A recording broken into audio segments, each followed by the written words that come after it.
Magandang umaga po, Sir Chappy. Again, welcome po sa aming program for the third time dito po sa ating programa sa Bombo Radio Naga. Si Bombo Kier Liado po ito. And bati muna kayo, sir, sa atin pong mga listeners and viewers. Yes po, good morning. Good morning po sa lahat sa kapakinig ng Bombo Radio. Magandang umaga po. Okay. So ito, sir, nabalitaan namin, aprobado na po pala yung tawag nito, yung water rates, yung pag-increase ng water rates dito sa MNWD. So ngayon, sir, maitanong ko lang, magkano na po ba yung halimbawa bagong minimum charge at per cubic meter nito nga pong rates dito sa MNWD, Sir Chappy? Yung original na yung previous na rate natin nasa 12.50 per cubic ating tarifa, no? Ngayon ay nasa 16 pesos na per cubic. So halos 350 pesos ang naidagdag sa tarifa ng tubig. Pero kung sa i-pesa natin sa minimum charge, ito po ay dati nasa 125 at mangyayari ng 160. So 35 pesos na po ang may dadagdag sa minimum charge. Okay po. Dito, Sir Chappy, malaman ko lang, kumusta naman, sir, yung reaction ngayon ng mga consumer natin sa tubig? Wala bang nagrereklamo sa atin, sir, na uy, bakit tumaas yung presyo nitong tubig, Sir Chappy? Natural na reaction yan ng kahit sinong tao po. Kapag nagkakaroon ng mga ganyan na mga rate increase, natural pong reaction yan. Ang kailangan lang po natin is mapaintindi sa kanila bakit nagkakaroon po tayo ng rate increase. Rate increase po natin, wala po tayong nangyaring rate increase 17 years na po. So ang last rate increase po natin is 2009. Kung makikita po natin, medyo grabe na yung inflation na nangyari sa 17 years na yan. Tumaas na po lahat ng mga materyales na kailangan namin. Tumataas din po yung mga sahod ng mga empleyado natin. Lahat po tumaas na. So ang water rate lang po ng MNWD ang na-maintain for 17 years ng 125. Pero kung titingnan po natin, ang rate increase na nangyari sa water district ng Naga is isa po sa mas mababa na rate increase sa entire Bicol region, and then kahit entire Philippines, tayo pa po ang isa sa may mga pinakamababang rate sa pagdating po sa tarifa ng tubig. Kasi meron po tayong mga katabing mga water district na kung saan class B, class C, class D, tayo po class A na mas mataas pa po sa atin. Meron po tayong mga katabing water district na ang minimum charge nila is umaabot na ng 200 pesos, 200 plus. Tayo po nasa 160 lang na rate. So mas mas mababa po tayo pagdating po sa tarifa po ng tubig dito sa Naga. Opo. Yun. Opo. Eto, Sir Chappy, malaman ko lang, effective na po ba ito ngayon o hindi pa? Kailan po yung effectivity date nito, sir? Kasama na po ba dito yung halimbawa billing ng May 2026, Sir Chappy? Yes po. Yung it will take effect starting May 1. So magkakaroon po sila ng pagbabago ng billing nila. Makikita po nila yan by June. So starting May 1 po, ipapatupad na po namin ang bagong tarifa na ibinigay po ng LUWA sa MNW. Okay po. Eto, sir, para yun nga, malinaw lang sa ating mga audience. Ilang porsyento, sir, yung actual na itinaas, average, across all brackets, Sir Chappy? Halos 28% po ang itinaas from 125 to 160. So halos 28% po. Opo. And dito, Sir Chappy, opo, dito Sir Chappy, kasama po ba sa increase yung halimbawa sewerage or sanitation fee? Kung oo sir, magkano po yung tinaas doon? Hindi naman po. The same lang po. 150 po every few weeks ang kukunin doon po sa kanilang na konsumong tubig. So hindi naman po tumaas yung sa surcharge fee. The same lang po yun.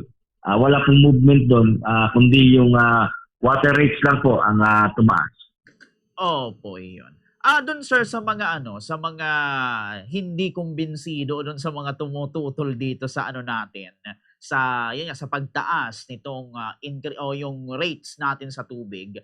Paano nyo ito sa kanila sir ipaliliwanag yung pagtaas nga pong ito ng rates sa MNWD, Sir Chappy? Po.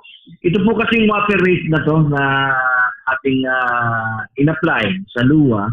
Ito po yung gagamitin natin sa mga pending projects natin na nakalinya na hindi po natin magawa-gawa kasi nga kulang tayo sa budget. Ano po? Meron po tayong 7 na nakapending na mga water lines project na kung saan po nagkakaroon tayo ng problema na mabigyan ng budget.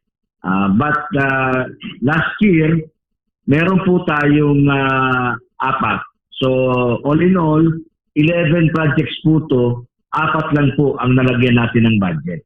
So yung 4 po na nalagyan natin budget last year na gagawin natin ngayong taon ay hindi pa po natin napapabigyan kundi inaayos po natin yung presyo niyan bago magkaroon ng bidding. Kasi nagkaroon po ng pagtaas nung nagkaroon ng giyera sa Middle East. Nagkaroon po ng pagtaas sa mga materyales na gagamitin natin. Sana dito sa project na na-approve. So after po na ma-realign natin yung mga presyo, yung mga presyo ng budget ng project natin gagawin ngayon, ito po ipapatuloy natin kaagad after po ng gagawin nating bidding. Opo, yun. Eto sir, malaman lang din po namin, kailan po siya sir na-approve?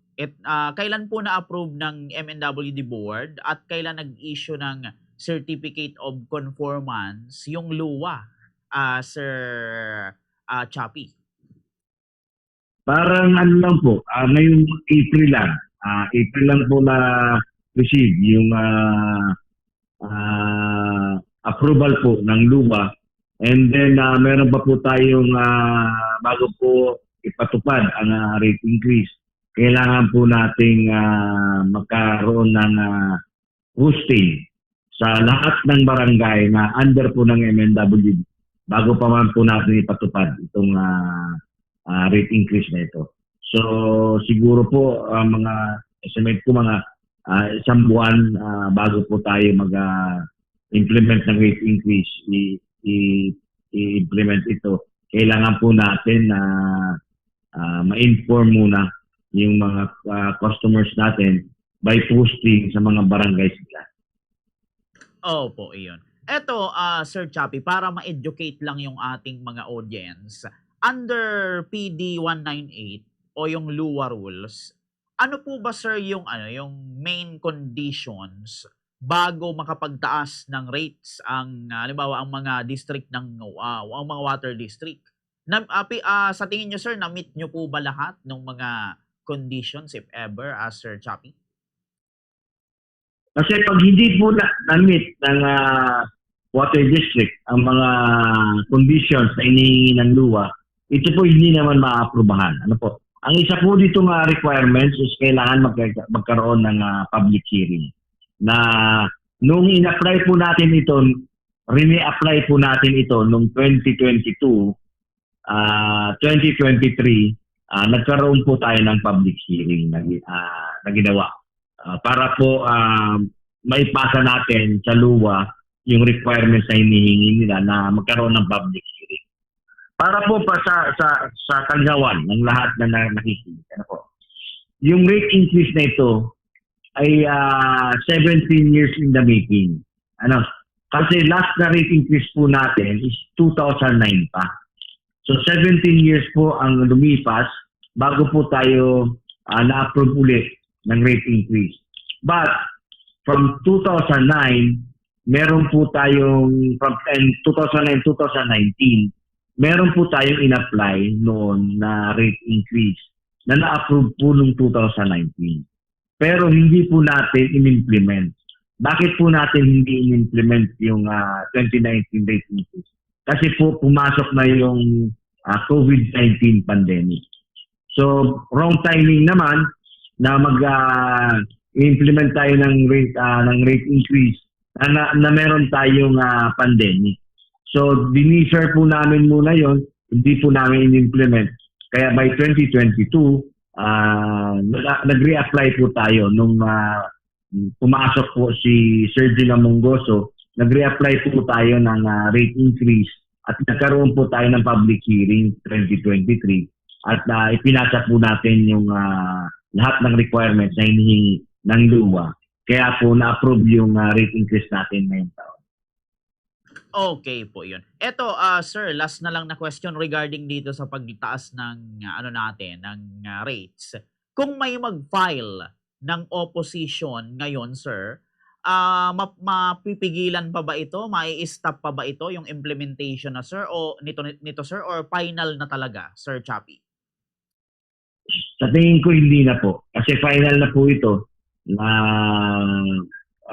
resolution na ipinalabas ng board ng luwa para po sa rate increase ng MNWD.